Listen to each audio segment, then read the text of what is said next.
Como é bom adorar este Deus, não é, irmãos? Glorificar o nome do Senhor, sentir a presença desse Deus tão benigno, este Deus tão fiel, este Deus que é amoroso, este Deus que nos ama, este Deus que nos acolhe, este Deus que nos compreende, este Deus que nos livra diariamente de tantos males que muitas vezes tentam nos destruir. O Senhor tem nos ajudado. Que bom que você está na casa do Senhor para mais uma vez ouvir a ministração da palavra do Senhor. Todos os irmãos estão me ouvindo bem? Quem está no último banco, os que estão mais atrás, se quiser ficar mais um pouquinho à frente, eu creio que vão ouvir até melhor ainda este som. Glória a Deus. Igreja amada, irmãos queridos, lemos há poucos minutos a leitura oficial deste culto, que foi feita no livro de 1 Samuel, capítulo 17, versos 12 ao 22. Quero lembrar os irmãos só a título de lembrança, para aqueles que estavam aqui na última ministração, na última quinta-feira, no culto de doutrina. O último tema que eu trouxe aqui foi a proposta de Golias, ali com base no texto também de 1 Samuel, capítulo 17, versículos 1 a 11. Ali vimos quem eram os filisteus, vimos quem era Golias, que armas e armaduras este gigante filisteu possuía, a sua proposta intimidadora, confrontando, pedindo o homem para lutar com ele. Também trouxemos aqui a cristologia extraída no texto e também a aplicação à nossa vida cristã. Mas hoje o tema, dando continuidade a esse estudo, ou continuação, o tema é: Davi aproxima-se da batalha. Repita: Davi aproxima-se da batalha. Temos alguns objetivos aqui nessa ministração de hoje, são apenas 3, e são eles: mostrar a importância de se executar bem qualquer trabalho ou função na obra do Senhor. Segundo, destacar a relevância do apoio aos irmãos na obra de Deus. E terceiro, entender que a igreja está em pleno campo de batalha espiritual. Não é verdade? Estamos em pleno campo de batalha espiritual. Para atingirmos esses objetivos, vamos seguir este sumário aqui, esse estudo. Primeiro teremos uma introdução, que já está sendo feita, e no desenvolvimento eu trago aqui alguns tópicos. O primeiro é o que é dito sobre o pai de Davi. Segundo, o que é dito sobre Davi. Terceiro, o que é dito sobre a batalha. Quarto, a cristologia extraída no texto, com base no texto, só que muito provável que já estou aqui já me antecipando e dizendo aos irmãos, para dizer aos irmãos que nós iremos até o tópico 3. A cristologia extraída com base no texto vai ficar para a próxima ministração, como também a aplicação à nossa vida cristã. Eu precisaria pelo menos umas 2 horas para ministrar esse assunto, então não vai ser possível aqui. Pretendo encerrar no máximo 9 horas e 5 minutos. Amém? E finalmente uma conclusão. Há um texto paulino, quando estávamos preparando este material para trazer para os irmãos esse estudo, um texto paulino que o Espírito Santo me fez lembrar, é que Paulo, ele estava muito preocupado em ensinar tudo o que ele sabia a respeito das Sagradas Escrituras aos irmãos em Cristo. E ele resiste a essa sua preocupação. É um texto que está em Atos capítulo 20, versículo 27, quando ele diz: porque não me esquivei, isto é, eu não me desviei, não evito, de vos anunciar todo o Evangelho de Deus. Então pretendo, assim como pastor, ter essa responsabilidade de procurar ensinar ao máximo aquilo que o Senhor me permite compreender, entender e transmitir para os nossos amados irmãos. Essa é a razão de estarmos aqui, irmãos, aprendemos a palavra do Senhor.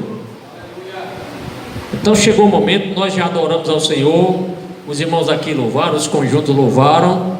Agora chegou o momento da ministração. O momento da ministração é para os crentes.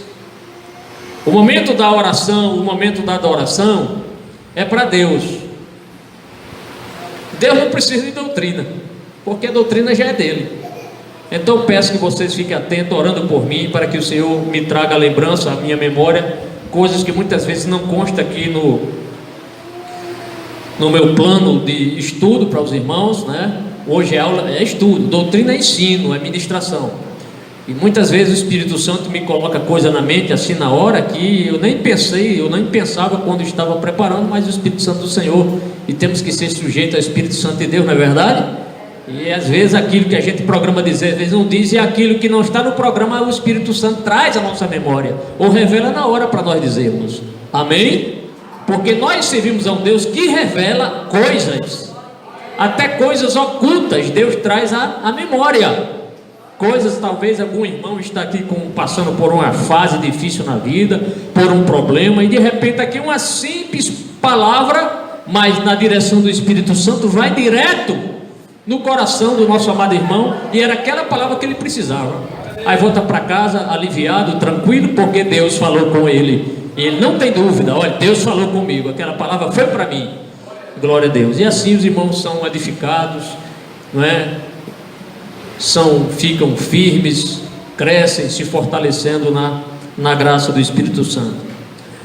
Então não é bom nós ficarmos somente na superfície do texto, na superficialidade, só no contexto histórico aqui. Sim, e daí? O que é que tem a ver essa história, pastor?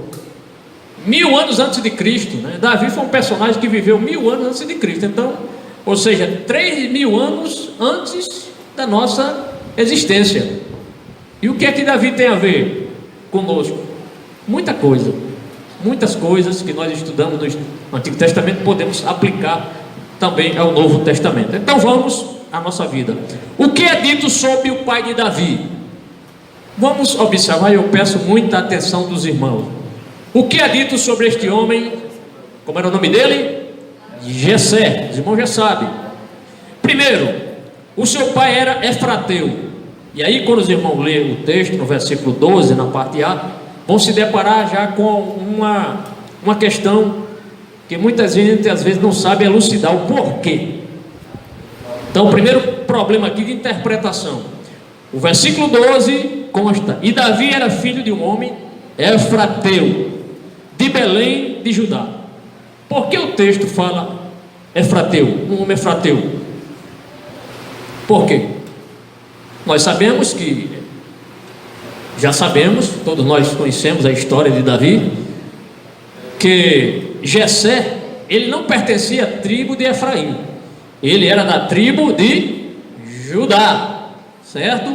Da tribo de Judá. Então Jessé, o pai de Davi, era da tribo de Judá e não da tribo de Efraim. Então precisamos estabelecer, porque alguém pode dizer: pastor, peraí, eu estou na dúvida. A Bíblia fala um homem Efrateu, então não confunda Efrateu com Efraimita. Efrateu é uma coisa e Efraimita é outra coisa, certo? Então esse é um ponto assim, teologicamente falando, alguns se confundem aqui. Acham que será que o autor, será que Samuel errou aqui? Era para ter colocado Efraimita e colocou Efrateu? Não. Jessé era da tribo de Judá, certo? Agora por que aparece esse termo Efrateu já nesse versículo que nós lemos, certo?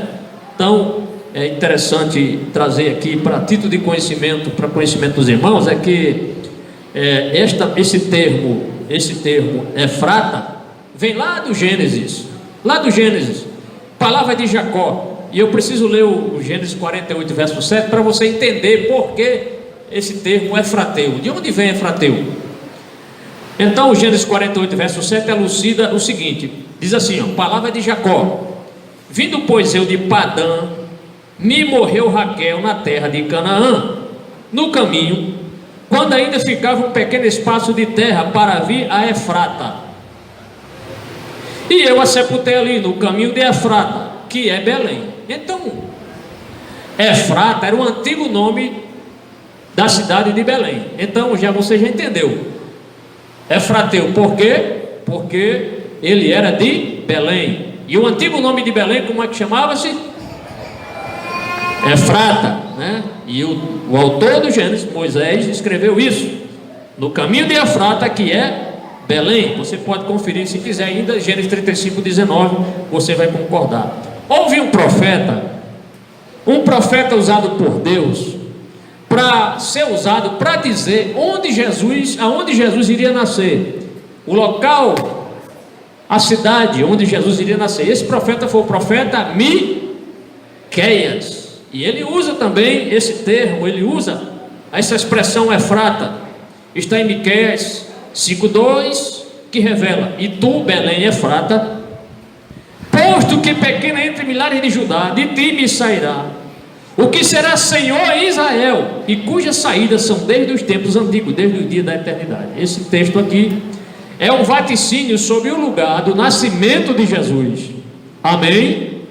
Então Miqueias profetiza que Jesus iria nascer em Belém, certo? E ele usa Belém Efrata. Por que Efrata? Porque Efrata era o antigo nome da cidade chamada Belém. Já entenderam? Está vendo como é bom vir para culto de doutrina? Você já aprendeu isso, certo? Então Jessé era da tribo de Judá. Você pode conferir lendo a genealogia de Jesus. Você vai lá em Mateus capítulo 1, logo de início você vê a genealogia de Jesus, versículos 2-6, está ali a genealogia de Jesus. Então Efrateu está esclarecido, e o termo Efraimita. Efraimita, não já sabe. Efraim foi o segundo filho de José. José teve 2 filhos. O primeiro, o mais velho, chamava-se Manassés. O segundo, Efraim, certo? Aí de Efraim vieram os Efraimitas. Então está esclarecido isso aí. O que mais podemos ver sobre o pai de Davi? Segundo, o seu pai tinha 8 filhos, texto, 8 filhos homens, certo? Versículo 12, muito claro, na parte B diz, cujo nome era Jessé, que tinha 8 filhos. A título de curiosidade, Davi teve irmãs? Davi teve irmãs? Teve. Qual era o nome delas? 10 segundos, uma caixa de chocolate valendo. Não vou dizer não, difícil. Chamava-se Zeruia e Abigail. Zeruia e Abigail está em 1 Crônicas capítulo 2, versículo 6. Se você for rápido, você anota aí, certo? Se quiser conferir, Zeruia e Abigail, certo? Terceiro, o que mais? O seu pai tinha idade avançada. O texto mostra que ele já era velho, uma idade já avançada em relação aos demais homens daquela época. O versículo 12 ainda traz outra informação, essa informação. E nos dias de Saul, era este homem já velho e adiantado na idade dentre os homens. Então, naquela época, se havia muitos velhos e anciãos em Israel, Jessé parece que se destacava dos demais, tinha uma idade bem avançada. Quarto, vou ser rápido aqui, viu, irmão? Quarto, o seu pai tinha 3 filhos militares. O texto mostra isso. Os seus 3 filhos mais velhos estavam servindo em qual exército? No exército de Israel, cujo rei era Saul, né? O versículo 13, vou ler aqui de forma rápida, diz: foram-se os 3 filhos mais velhos de Jessé e seguiram a Saul a guerra. E eram os nomes de seus 3 filhos que foram à guerra. Alguém lembra o nome do mais velho? Eliabe, né, que era o primogênito. E o segundo, Abinadab. E o terceiro, Samar. O terceiro era Samar. A bandinha de Jeová Samar, não pode esquecer isso, né? Bandinha de Jeová Samar, olha o Samar aqui. Então o terceiro, Samar. A título também de conhecimento dos irmãos, vou trazer na memória. Os irmãos sabem que na lei estabeleceu que para fazer parte do exército tinha que ter quantos anos? A partir de que idade? 20 anos, né? Números 1, verso 3. Quinto, o seu pai era um homem solidário. Já estou começando a entrar no assunto aqui. O pai de Davi era um homem solidário. Uma pessoa solidária é uma pessoa generosa. Todo crente deve ser generoso? Sim, generoso. Para isso a gente vai avançar agora para o versículo 18. O que é que o versículo 18 diz? Na parte A. Porém, olha o que ele fez. Porém, esses 10 queijos de leite leva ao chefe de 1000. Eu pergunto, era atribuição de Jessé mandar comida para o comandante dos filhos dele? Não, era para os filhos. Naquela época, os exércitos ainda não tinham uma logística muito boa, preparada para suprir a necessidade de alimento para os soldados. As famílias eram que levavam alimentos para seus filhos. E aí Jessé, por ser um homem solidário, ele manda também alimentos para o comandante de um dos batalhões de Israel. Chefe de 1000 significa hoje um comandante de batalhão. Um batalhão em média tem essa quantidade de homens aí, com um batalhão, digamos assim, tipo A, né? Então, o tipo 1, um batalhão em média 1000 homens. E ele pede para Davi, ele escolhe Davi para Davi ir no campo de batalha, levar alimentos. Ele diz: porém, enche 10 queijos de leite, leva ao chefe de 1000. Então não havia, por que isso? Porque não tinha uma estrutura logística, uma alimentação adequada para os soldados, questão de estradas, eixo de suprimento. Manter um exército em guerra é algo muito dispendioso. Tem que ter uma logística muito bem preparada, né? Fazer todo alimento ali enquanto os soldados estão em combate, preparar todo aquele alimento não é algo muito fácil, não. Então o exército dependia dessa ajuda das famílias dos soldados. E o que eu acho interessante aqui é que Davi, ele absolveu do pai a generosidade. Eu pergunto: os seus filhos têm absolvido alguma coisa de vocês no sentido de ser generoso? Porque a gente se lembra, eu me lembrei quando eu estava preparando aqui a mensagem, a questão de Mefibosete. Eu não vou entrar nessa questão, nesse mérito, mas o pai de Davi, Jessé, por ser um homem generoso, isso refletiu na personalidade de Davi. Davi foi um homem extremamente generoso. Quem conhece a história de Davi sabe que Davi foi um homem generoso. Apesar de todo o mal que Saul fez com ele, e depois que Saul morreu, ele ainda procurou ajudar. Procurou saber se havia algum filho vivo de Saul para ele ajudar, para ele ser benevolente. E apareceu quem? Mefibosete, um aleijado. E ele convidou esse homem para ir comer na mesa dele todos os dias. Generoso, ser uma pessoa generosa. Então Davi, eu aprendi, ao preparar esse estudo aqui, me veio isso na memória: generosidade. É bom que nós sejamos generosos, para que os nossos filhos vejam que nós somos generosos e possa também ser generosos. Se o pai e a mãe não são pessoas generosas, será que o filho vai aprender algo sobre generosidade? Vocês, filhos, estão aprendendo alguma coisa com seus pais sobre generosidade? Serem pessoas solícitas, pessoas que possam ajudar, claro, na medida do possível, a outras pessoas que precisam. Bendito seja Deus. Você se considera uma pessoa generosa? Não precisa levantar a mão, não. Você se considera? Faça essa reflexão e responda: tenho sido generoso? Eu tenho sido generoso para com meu Deus? Eu reconheço a soberania de Deus? Eu tenho ajudado na obra, contribuído na obra? Eu tenho ajudado meus irmãos na medida do possível também? Sexto, seu pai era um homem preocupado com o estado de seus filhos. Tem pai que não está nem aí mais para os seus filhos, não se preocupa, não, ele já está perdido no mundo mesmo, eu não vou mais nem orar por ele. Não faça isso. Ore, busque, porque Jesus ensinou: o que bate, se abre, pedi, dá-se-vos-á, batei e abre-se-vos-á. Então não pare de orar, não. Ore para o seu filho, para Jesus libertar ele das drogas. Preocupe-se com seus filhos. Jessé estava preocupado. Os seus filhos estavam na batalha, mas ele queria ter uma informação ou informações sobre o estado dos seus filhos. Versículo 18, parte B, diz: o que acontece? A batalha está quase já para começar. Jessé chama Davi, que era o menor, vamos ler isso aqui, e dá incumbência a Davi para ir levar esses alimentos para o chefe de 1000, levar também, claro, para os seus filhos, e trazer informações como estavam os filhos de Jessé. Ele queria saber, aquela ansiedade do pai: onde é que está meu filho? 11 horas, meu filho não chegou ainda. Meia-noite, meu filho não chegou. Os pais não ficam preocupados? Onde é que anda minha filha essa hora? Onde é que anda meu filho?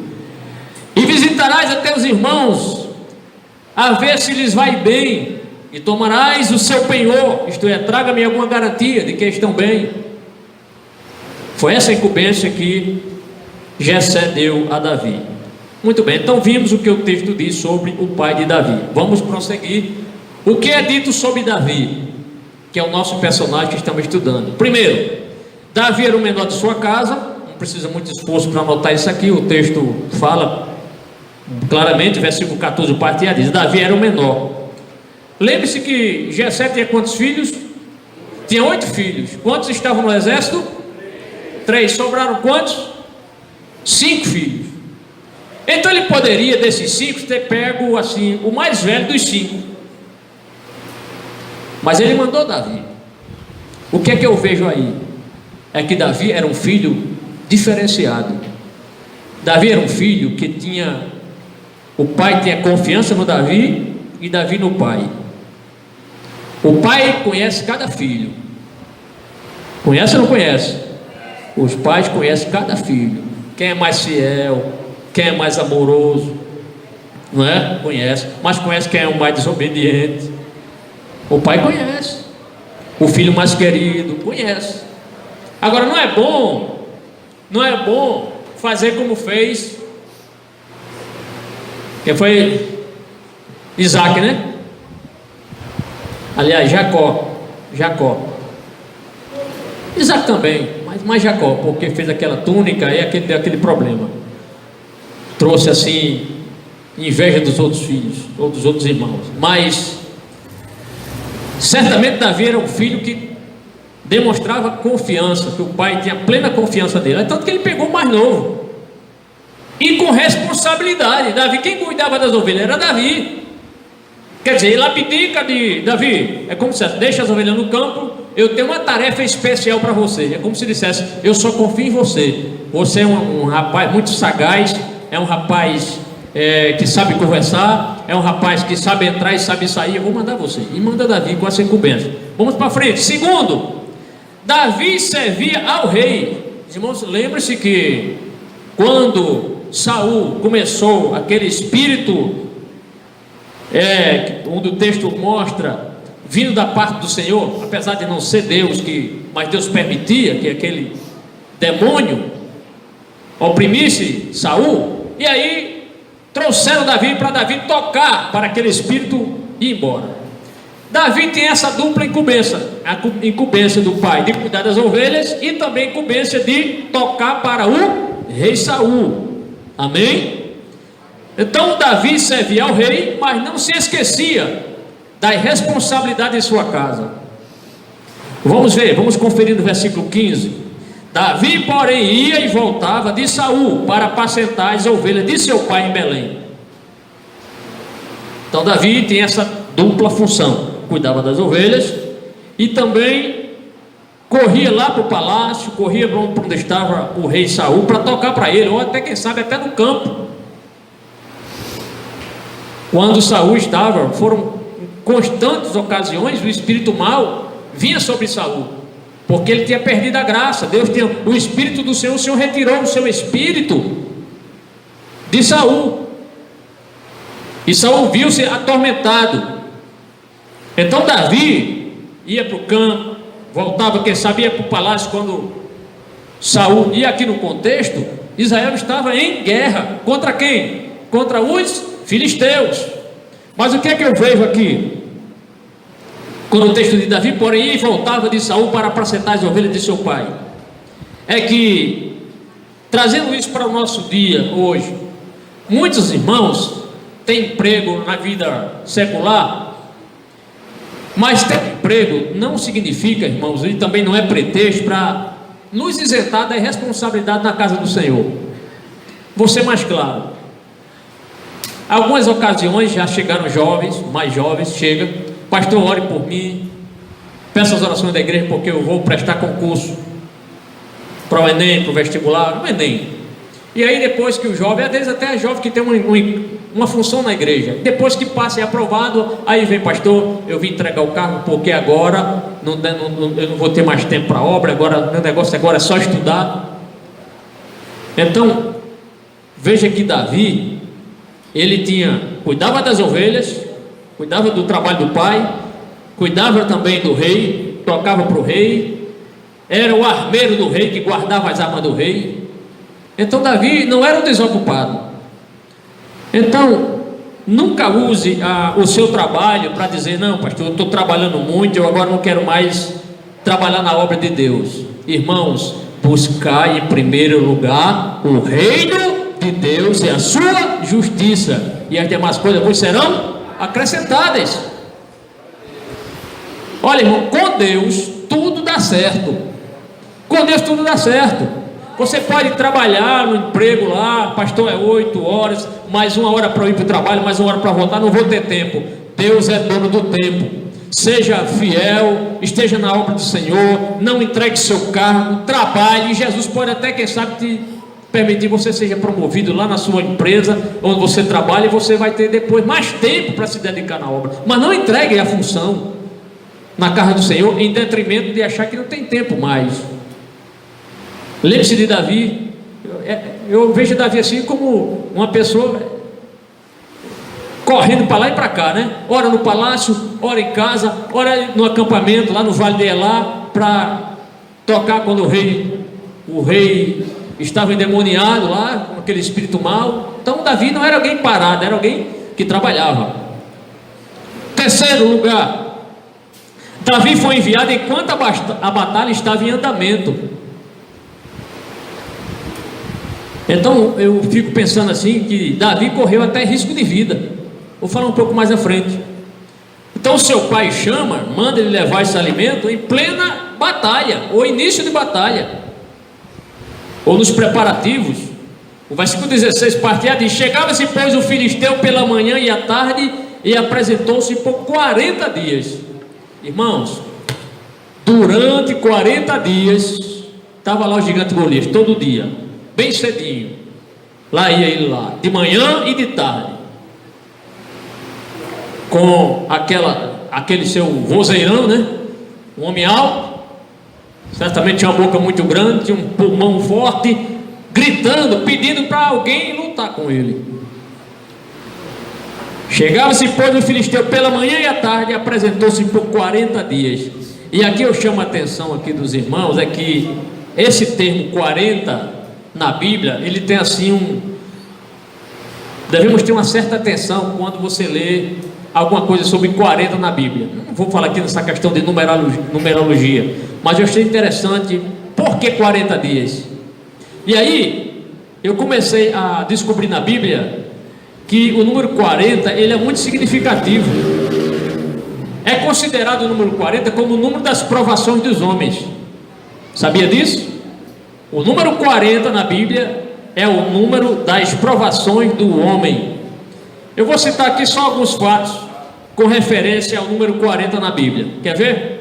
Vou só citar e dizer a referência, e depois vamos partir para frente. Primeiro, no dilúvio, choveu durante 40 dias e 40 noites. Gênesis 7, verso 12. E tem gente que às vezes arranja qualquer pretexto, basta uma garoazinha, uma nuvenzinha: não vou para o culto hoje não, que está chovendo. Venha de guarda-chuva, meu irmão, mas não falta o culto, né? Venha, arranja uma capa. Isso não é motivo para você deixar de vir para o culto. O que mais? Os israelitas caminharam no deserto durante quantos anos? 40 anos caminhando no deserto. Isso está em Josué, capítulo 5, versículo 6. É claro que não foi 40 anos sem comer, sem beber, sem dormir. Não foi assim direto. Eles paravam, tinham momentos que ficavam lá 2 meses, 3 meses, semana, até dias depois. Mas foram 40 anos de peregrinação. O que mais? Moisés passou 40 dias e 40 noites na presença do Senhor. Olha que maravilha, irmão. 40 dias e 40 noites na presença do Senhor. Êxodo 34, 28. E tem crente que não aguenta ficar 15 minutos de oração de joelho aqui na casa do Senhor. A partir da próxima semana vamos implantar isso aqui, viu, irmão? Culto de terça-feira precedido de 15 minutos de oração. Aqui está um dos copastores. No culto de doutrina também 15 minutos de oração. 15 minutos de oração. Então quando você está doendo meu joelho, é 15 minutos, aí você se lembra. Lembre-se que Moisés passou 40 dias e 40 noites na presença do Senhor. Amém? Os espias, quantos dias os espias foram lá olhar a terra de Canaã e voltaram? Quanto tempo durou? 40 dias. para espiar a terra de Canaã. Isso está em Números 13, verso 25. Olha que bênção. As melhores roupas e sapatos duraram 40 anos. Se você lesse o texto de Deuteronômio 29, 5, as roupas, durante os 40 anos o povo não precisou comprar roupa, irmão, nem sapato. Deus disse, não se desgastou nem a roupa, nem o sapato, caminhando 40 dias. Me explique isso. Só Deus faz isso. Glória a Deus. Até o sapato Deus poupa para não gastar, porque o povo estava em peregrinação. Mas foi um grande milagre que Deus fez. Uma roupa, imagina uma roupa durar 40 anos, né? Milagre de Deus. Não se gastava sola de sapato, ninguém reclamava, meu sapato se desgastou. Não, milagre de Deus. Deus é o Deus soberano, absoluto, tem todo o controle de todas as coisas, irmão. Achei interessante, foi durante 40 anos. Se você ler depois, anota aí Deuteronômio 29, verso 5, para você ler, né? E pedir uma roupa dessa e um sapato desse para Deus. Glória a Deus. Ninguém quer, né? A irmã usa uma roupa um ano ali, não, já estou enfadado dessa roupa. Uso uma sandália durante 4 meses, já não quero mais essa sandália. Lembre-se lá do povo, 40 anos. O que mais? Moisés passou 40 dias e 40 noites em jejum, inclusive sem tomar água. E tem gente que não aguenta ficar 2 horas no culto sem tomar um gole de água, né? Tem gente assim, não sai do culto para ir tomar água e voltar. Na igreja católica, o povo lá não tem nem bebedouro e o povo não morre de sede. E por que tem que ter, né? Não estou impedindo os irmãos de tomar água, mas a recomendação do nosso pastor presidente é que os irmãos tomem água antes do culto ou depois do culto, e não durante o culto, na hora que vocês... Senão você pode perder aqui uma bênção. Deus pode estar me usando aqui ou usar outro irmão. Naquele momento que você sair, você perdeu uma palavra que às vezes é suficiente. Você perdeu por quê? Foi tomar um copo de água. Tá? Isso está em Deuteronômio 9, verso 9, quando Moisés passou 40 dias e 40 noites em jejum, inclusive sem tomar água. Por quê? Porque ele estava na presença de Deus. Aí eu pergunto, Deus está aqui? Jesus está aqui nessa igreja? Ele está. Jesus está aqui nessa igreja. Glória a Deus. Ele disse que estaria conosco todos os dias, até a consumação dos séculos. Moisés esperou 40 dias e 40 noites para receber as tábuas da lei. 40 dias lá na presença do Senhor. Passou 40 dias para esperando. Deuteronômio 9, verso 11. E tem crente que não termina nem o culto, o pastor nem termina a bênção apostólica, já está querendo ir embora. Lembre-se que Moisés esperou 40 dias. Aguarde o culto terminar. Não sai antes da bênção apostólica. Depois da bênção apostólica, você vai para casa, tranquilo. Amém? Elias, aqui foi uma bênção grandiosa. Que comida maravilhosa essa aqui que um anjo deu a Elias, né? Elias caminhou após ter se alimentado com uma comida dada por um anjo. Ou comida abençoada, né, irmão? Mas era o poder de Deus na vida de Elias. Ele acordou, o anjo disse, come, porque longa é a estrada, a viagem. E com aquela comida ele caminhou 40 dias, né, sem precisar alimentar-se de novo. Isso está em 1 Reis, capítulo 19, versículo 8. E ainda, 40 dias foi o tempo que o Senhor deu para os ninivitas se arrependerem. Deus diz ainda 40 dias, né, usando o profeta, e Nínive será subvertida. Então veja, isso está em Jonas 3, verso 4, parte B. Por que eu fiz menção disso aqui? Porque é impressionante esse número 40 na Bíblia. O número 40, não é verdade? E 40 dias foram os dias em que o gigante Golias estava desafiando o exército do Deus vivo. Então continuemos com o que é dito sobre Davi. Quarto, Davi foi escolhido por seu pai para executar uma tarefa extremamente arriscada. O versículo 17 diz: E disse Jessé a Davi seu filho: Toma, peço-te, para teus irmãos um efa destes grão tostado, e este 10 pães. Um efa é aproximadamente 10, tudo, né? 10 quilogramas mais ou menos, é mais ou menos 10 quilos.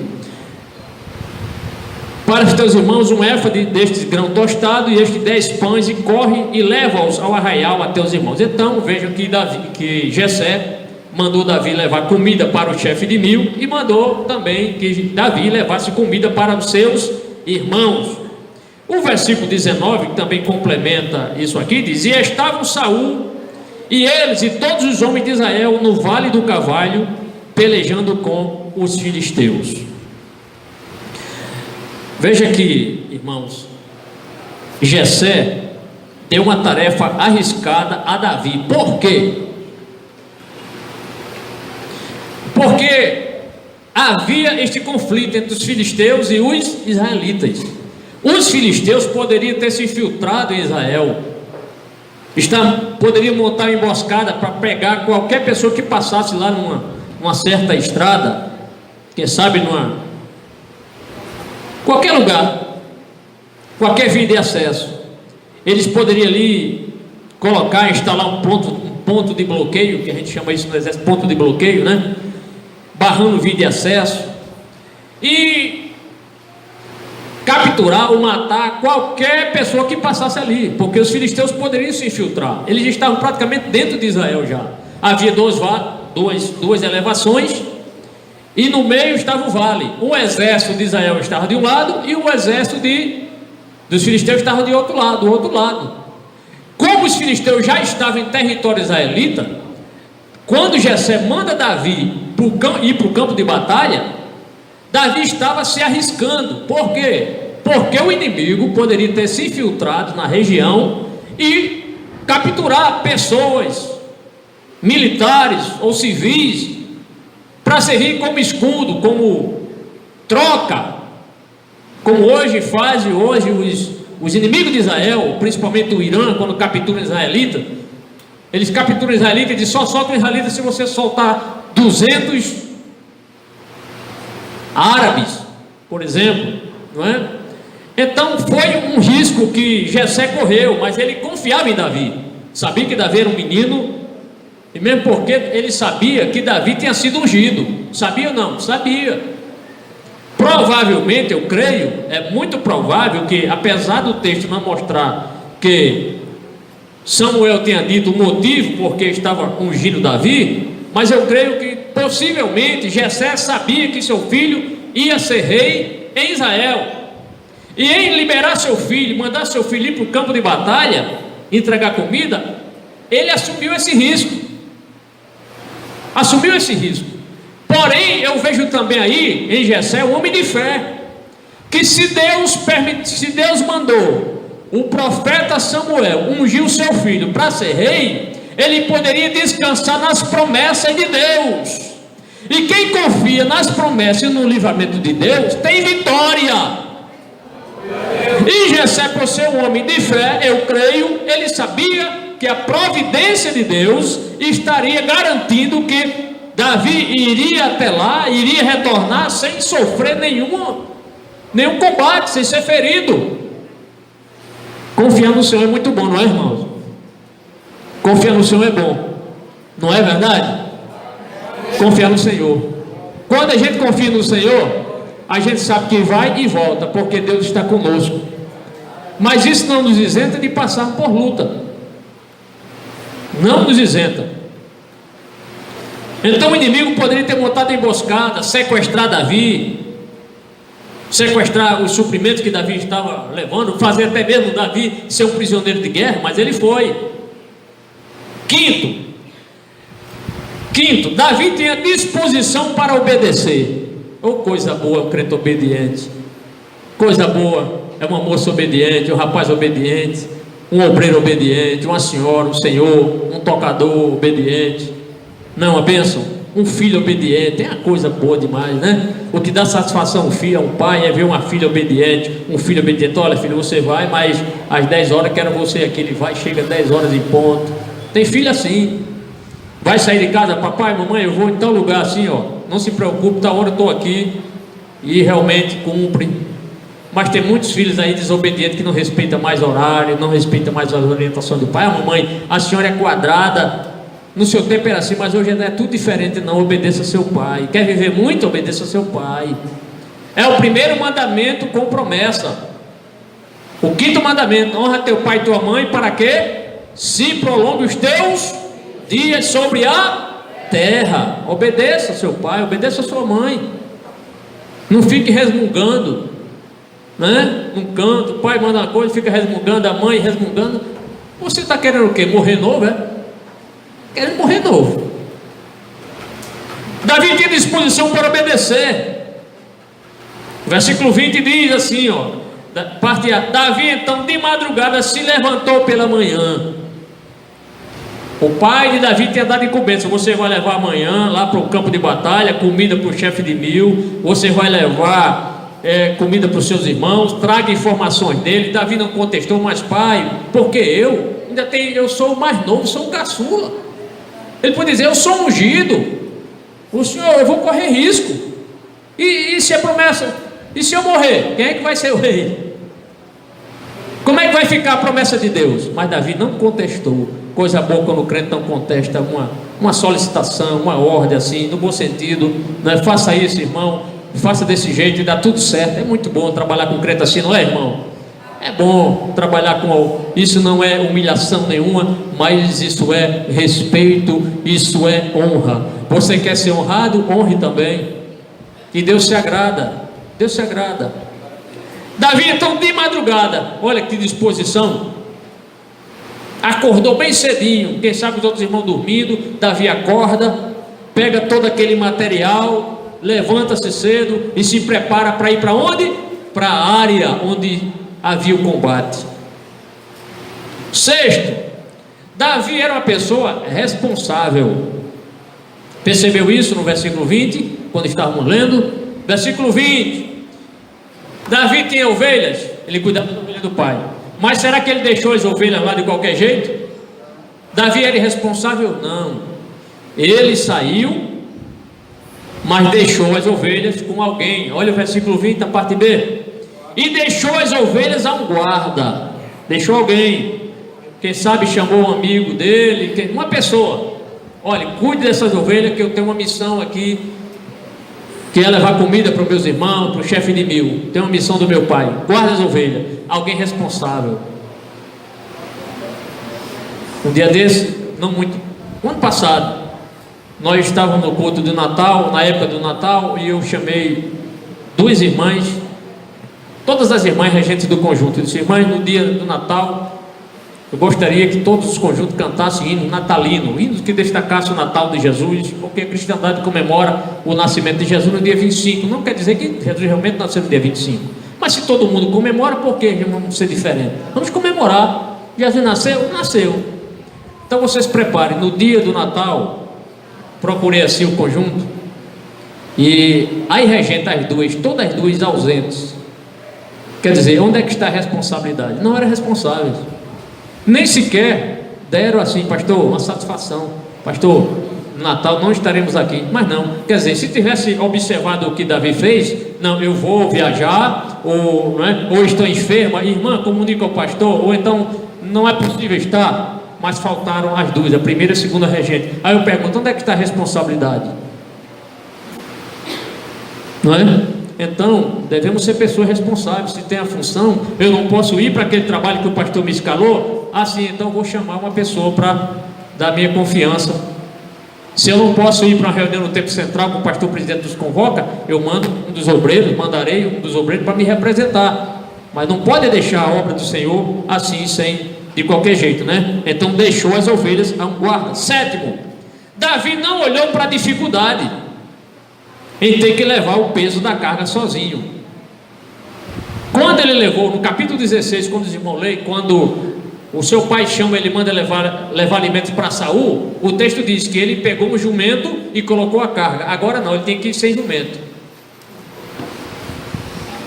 Talvez com o jumento fosse mais difícil a caminhada, né? Mas ele preferiu ir só. Davi não olhou para a dificuldade de ter que levar o peso da carga sozinho. Versículo 20, esse versículo 20 traz muitas informações. E carregou-se, colocou todo aquele peso nas costas, mais de 10 quilos, talvez uns 15 quilos, eu não sei. Oitavo, Davi fez conforme as orientações de seu pai, conforme obediente. Versículo 20 ainda diz: e partiu como Jessé lhe ordenara. Veja que filho obediente. fez conforme o pai dele pediu. Tem gente que é assim, faz conforme o pastor orienta, faz conforme o pai pede, a mãe pede, não é? Fazer conforme. Nono, Davi cumpriu bem a missão de seu pai, cumpriu bem. O versículo 22 diz: e Davi deixou a carga que trouxeram na mão do guarda da bagagem. Ele vai, chega em plena batalha, procura ali talvez um serviço de intendência lá, onde guardava os suprimentos, a logística. Ele disse: olha, guarda esses alimentos aí que eu vou visitar meus irmãos. Ele estava mais preocupado em ver como é que os irmãos deles estavam. E ele vai para esse local. E Davi deixou a carga que trouxeram na mão do guarda da bagagem. Décimo, Davi tinha vivacidade e intensidade após a jornada com uma carga pesada. Ele chega ali, uma distância aproximadamente de 6,5 km a 7 km, onde estava Belém até o vale onde estava essa batalha. Ele chega ali, e ele chega ainda com todo aquele peso, mas ele corre para a batalha. Isto é, vivacidade, intensidade, uma pessoa que tinha energia, né? E eu achei interessante aqui que é um provérbio, e eu trouxe esse provérbio, versículo 22, verso 29, que fala o seguinte, ó: viste um homem tão diligente, para nós aqui, para a gente entender isso. Você viu uma pessoa diligente? O que é uma pessoa diligente, pastor? Uma pessoa trabalhadora, uma pessoa esforçada. O versículo diz: viste um homem tão diligente na sua obra, ele está a caminho de ser honrado, perante rei será posto. Eu pergunto, e se cumpriu na vida de Davi? Se cumpriu. Davi foi entregar o recado de seu pai, levar os alimentos.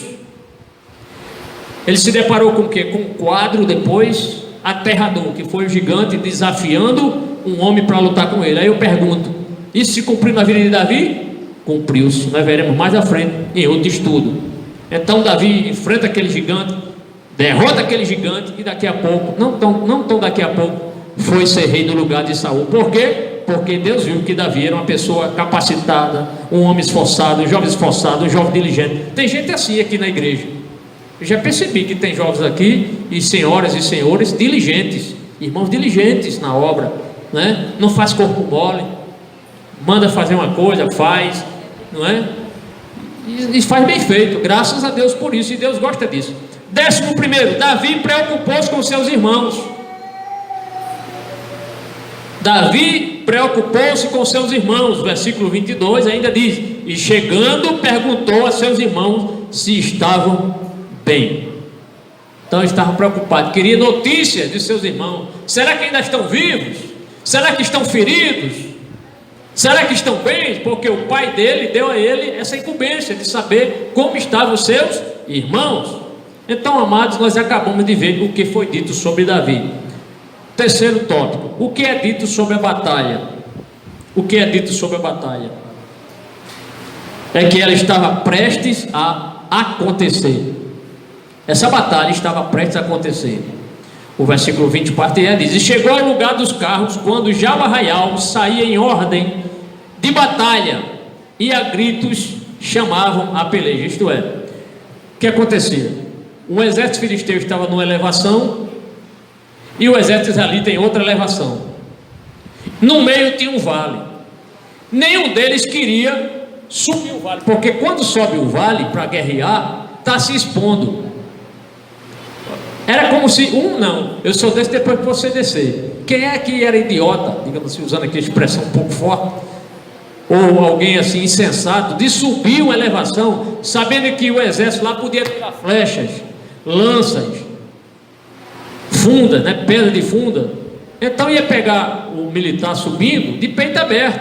Por isso que eles ficavam lá, gritava gente de um lado, gente do outro gritando, incitando um ao outro, não é? Aquela gritaria de soldado gritando para começar a batalha, mas ninguém tomava a iniciativa do combate. Foi quando Davi chegou e viu o gigante lá esbravejando, desafiando. Certo, irmão? Vamos prosseguir. Então estava prestes a acontecer o que mais?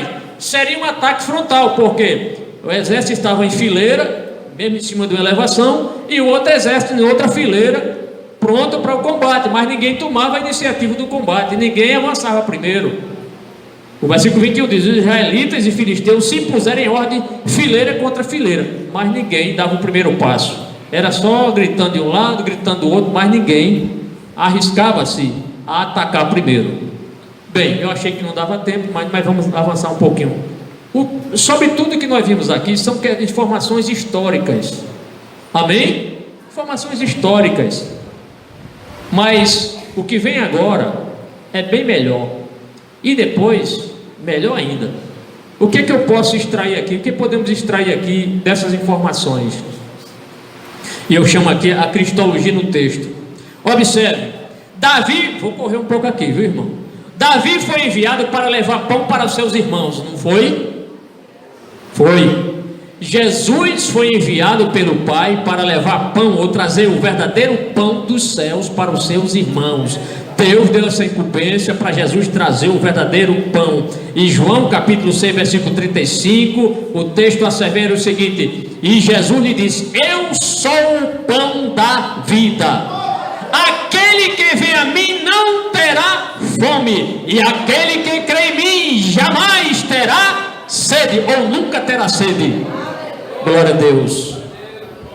Jessé preocupou-se com o estado físico de seus filhos, sim ou não? Preocupou. Como é que eles estão? Jesus lamentou o estado espiritual de Jerusalém. Se Jessé estava preocupado com o estado físico de seus filhos, Jesus estava preocupado ou lamentou o estado espiritual dos moradores de Jerusalém. Mateus capítulo 23 versículo 37 afirma, quando Jesus diz: Jerusalém, Jerusalém, tu que matas os profetas e apedrejas os que eu tenho enviado, quantas vezes eu quis te ajuntar como uma galinha junta seus pintinhos sobre as suas asas, e tu me recusaste. Jerusalém, tu ficarás deserta. Era Jesus lamentando o estado espiritual de Israel. Então Jesus preocupou-se, lamentou o estado espiritual de Israel. Como está o seu estado espiritual? Prossigamos. Davi foi escolhido para tirar a fome de seus irmãos. Ele não estava com fome, certamente. Ele foi escolhido. E Jesus foi escolhido pelo Pai para tirar o pecado do mundo. Quando João Batista vê Jesus passando, ele diz para seus discípulos: eis o Cordeiro de Deus que tira o pecado do mundo. Bendito seja o nome do Senhor. João 1 verso 29. Eis o Cordeiro de Deus que tira o pecado do mundo. Davi foi obediente ao levar pão para a batalha. Foi obediente.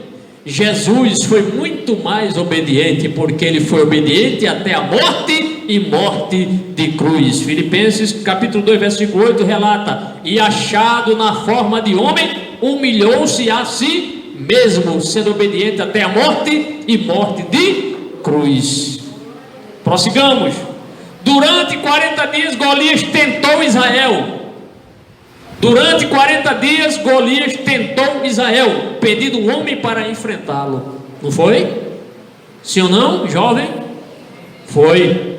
Jesus foi tentado pelo diabo durante 40 dias e venceu. Glória a Deus. Lucas 4 verso 2 declara: em 40 dias foi tentado pelo diabo, e naquele dia não comeu coisa alguma, e terminados ele teve fome. E os anjos chegaram e o serviram ao Senhor Jesus. Durante 40 dias Golias se apresentou sendo visto pelos israelitas. Não foi? 40 dias o gigante se apresentou diante dos israelitas. Agora prepara para dar uma glória a Deus aí, bem forte. Após ter ressuscitado, Jesus passou 40 dias sendo visto pelos seus servos. Bendito seja o nome do Senhor. Aleluia! Atos 1 verso 3 registra: aos quais também, depois de ter padecido, se apresentou vivo, com muitas e infalíveis provas, sendo visto por eles por espaço de 40 dias, e falando do que respeita ao reino de Deus. Bendito seja o santo e maravilhoso nome do Senhor. Glória a Deus. Eu poderia aqui adiantar um pouco e falar um pouco sobre essa aplicação à nossa vida cristã. Observe que Jessé tinha 3 filhos que seguiam a Saul: Eliabe, Abinadab e Samar. Aí eu pergunto: todos os seus filhos seguem a Cristo? Todos os seus filhos estão seguindo a Jesus? Todos os seus filhos são crentes? Você está orando por aqueles que estão fracos na fé, aqueles que por algum motivo deixaram a casa do Senhor? Ore por eles, não desista. Ore por seu marido, se está desviado, ou a irmã, no contrário, no caso contrário. O que mais? Jessé soube honrar o chefe de seus filhos,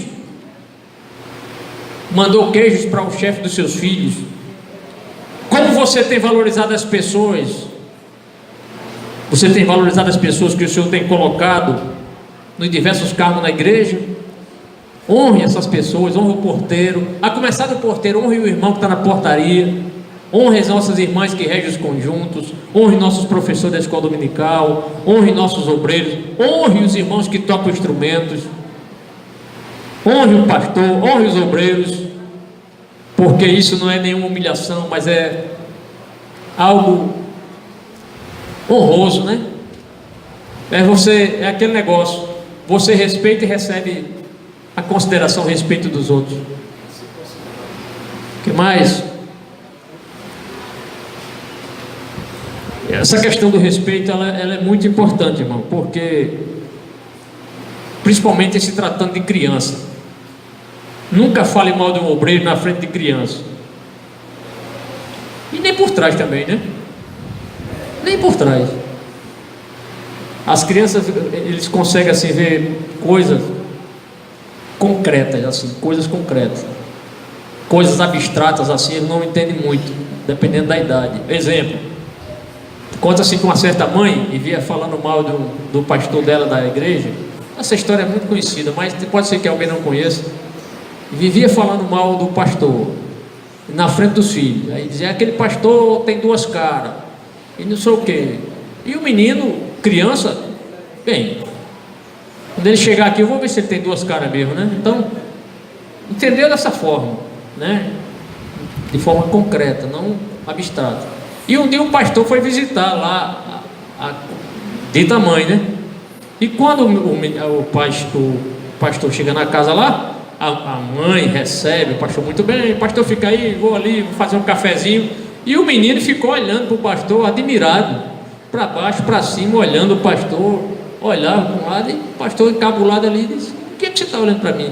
É porque minha mãe disse que o senhor tem 2 caras, só estou vendo uma, né? Então veja que essa questão do respeito, da honra, tá certo? Então criança tem que ter muito cuidado. Você está preocupado com aquele seu filho que ainda não é crente ou que está desviado? Isso tem lhe tirado o sono?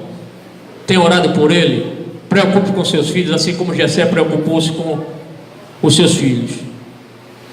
Davi serviu o rei, mas não se esqueceu da responsabilidade de sua casa. Isso aqui é importante. Veja agora as irmãs. Novamente, pastor, hoje o senhor resolveu falar só sobre as irmãs. Então, um conselho aqui. Então, Davi serviu ao rei, mas não esqueceu da responsabilidade em sua casa. Então, uma orientação aqui às irmãs que têm marido que não é crente. Nunca venha para o culto sem deixar a janta do seu marido depois do culto eu vou fazer. Então, precaução. Isso aqui é um conselho para as irmãs. A mulher sábia edifica a sua casa. Então, se o seu marido não é crente e você sabe que ele vai chegar do trabalho lá para as 7h30 e você deve estar no culto de 7 horas, deixa a comida dele feita, né? Já pronto, tudo. Tem que ter sabedoria, né? É só lembrar de Davi. Davi era responsável também. Sejamos responsáveis, tá certo? Então nunca venha à igreja sem deixar o jantar do seu marido pronto, tá certo? Para ele não ficar irritado aí, depois vai servir de pretexto para ele nunca ser crente. Eu vou lá ser crente para ser como você, que você nem se preocupa comigo, olha aí, tá? Davi foi escolhido por seu pai para uma tarefa arriscada. Ele teve que ir para o local da batalha. Aí eu pergunto: nós temos enfrentado as batalhas no mundo? Temos. A igreja tem enfrentado batalhas? Tem, né? Estão querendo aí tirar alguns termos que eles consideram como termos homofóbicos. Ora, eu sou culpado, você é culpado se Deus condena a união homoafetiva, o homossexualismo? Deus condena isso.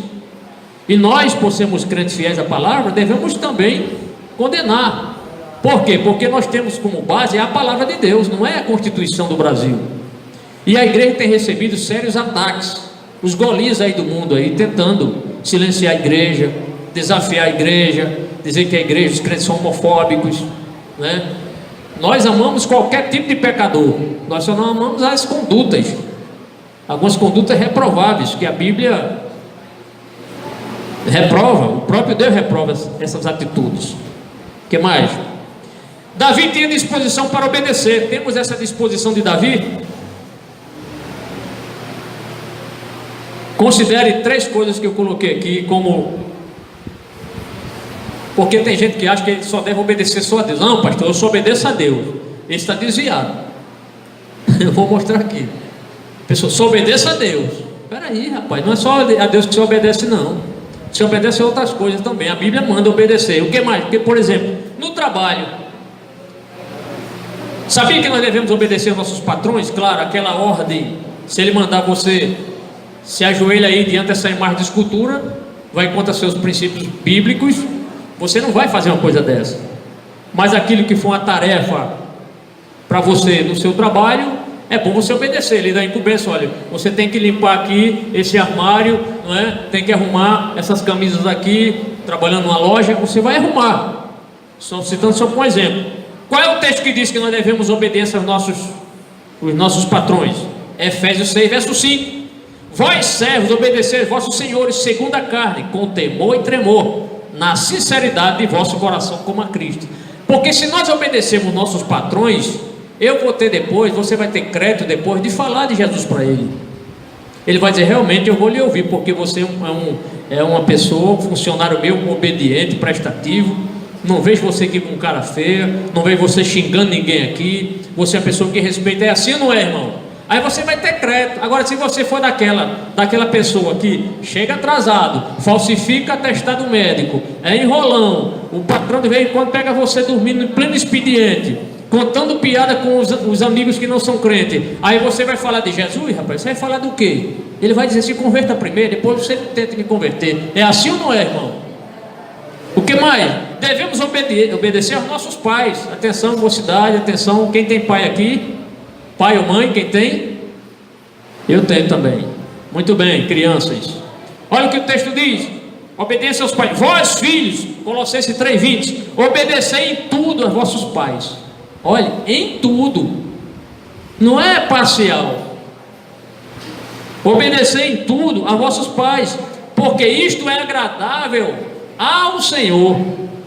Obedecer ao pai, antes de ser agradável ao pai, ao seu pai terreno, é agradável a Deus. Obedecer. Tá certo, papai?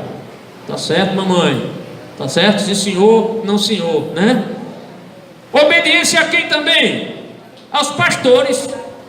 Hebreus 13:17 diz: obedecei aos vossos pastores e sujeitai-vos a ele, porque velam por vossas almas, como aqueles que hão de dar conta delas, para que o façam com alegria e não gemendo, porque isso não vos seria útil. Então obedeça aos seus pastores. Pastor nenhum vai dar uma ordem assim, uma ordem, eu não vou nem usar essa questão de ordem, para não ficar assim muito militar. Não vai pedir algo impossível de você fazer. Pede algo possível, não é? Pedir algo possível. Davi suportou a carga que levou para seus irmãos, encarregou-se e levou-se a reclamar. Será que reclamar porque a tribulação está pesada irá adiantar de alguma coisa? Tem gente: pastor, às vezes a pessoa começa a reclamar da tribulação, da luta. É isso que o diabo quer. Ele quer ver o crente reclamando, ele quer ver o crente murmurando, ele quer ver o crente sem esperança, ele quer ver o crente chorando. É isso que o diabo quer. O diabo quer ver a nossa derrota. Mas quem confia no Senhor não se abala. Eu vou repetir: quem confia no Senhor não se abala. Eu não tenho tempo de contar aqui um testemunho na minha família, que qualquer dia eu vou contar um testemunho aqui grande que Deus fez. Davi suportou a carga e levou para seus irmãos, carregou-se, levou-se a reclamar. E sabia que tem muita gente que reclama da tribulação, mas a tribulação não é para nós reclamarmos. Você sabe o que a tribulação produz? Paciência. A tribulação produz paciência. Romanos 5:3. E não somente isso, mas também nos gloriamos na tribulação, sabendo que a tribulação produz a paciência. O que mais? Vou só citar o texto, não vou ler o versículo por causa do horário. Um peso eterno de glória a tribulação traz, está em 2 Coríntios 4:17. Davi tinha vivacidade e intensidade após uma jornada carregando sobre suas costas uma carga pesada. Ou seja, a sua jornada não lhe tirou o ânimo. O que é que nós devemos aprender com isso? Estarmos animados, irmão. Crente desanimado, irmão, não vai muito longe. Mas a gente sabe que Deus é um Deus que anima a gente. Amém? Deus anima ou não? Anima. Anima. Ele chegou para Josué. Para Josué ele disse: esforça-te e tem bom ânimo, porque tu farás a este povo herdar a terra que jurei a seus pais que lhe daria. Veja que incentivo Deus deu para Josué. Josué 1:6. Mais 5 minutinhos encerram. Para os discípulos também, Jesus deu ânimo aos discípulos. Mateus 14:27, parte B, Jesus disse: tende bom ânimo, sou eu, não temais. E esse texto aqui, que é o texto clássico das tribulações, das aflições, Jesus disse em João 16:33: no mundo tereis o quê?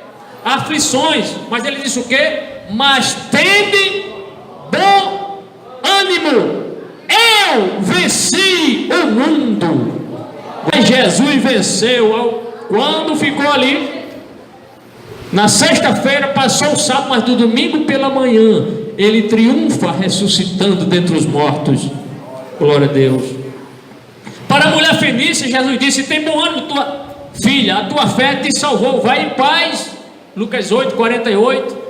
Para Bartimeu, os discípulos disseram e chamaram o cego dizendo: tem bom ânimo, levanta-te, ele te chama. Marcos 10:49. Em meio à forte tempestade, Paulo disse, Atos 27:25: portanto, ó varões, tende bom ânimo, porque creio em Deus que há de acontecer, assim como a mim me foi dito. Tende bom ânimo. Glória a Deus. Davi preocupou-se com seus irmãos, perguntou a seus irmãos se estavam bem. Como temos nos comportado perante os nossos irmãos que não estão bem? Quando foi uma vez que você manteve um contato com o irmão que encontra-se desviado? Você se preocupa? Você tem procurado manter um contato com os recém-convertidos? E sobre os que estão passando por necessidade, o que você tem feito? Tem ajudado?